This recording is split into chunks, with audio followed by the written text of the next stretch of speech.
about Ohio's sheep industry. Ohio is the largest sheep producing state east of the Mississippi River in terms of numbers.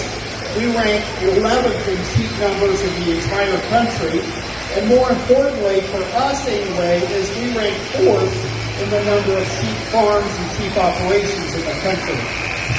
Just a little bit over 4,000 farms in Ohio, about 4,200 farms in Ohio actually have sheep on them. So it's a very important part-time, and for some of our sheep farmers or sheep operations, full-time job for them.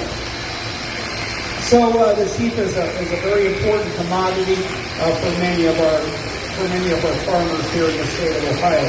We have about 127,000 sheep in Ohio, and there's a sheep operation in every county in the state.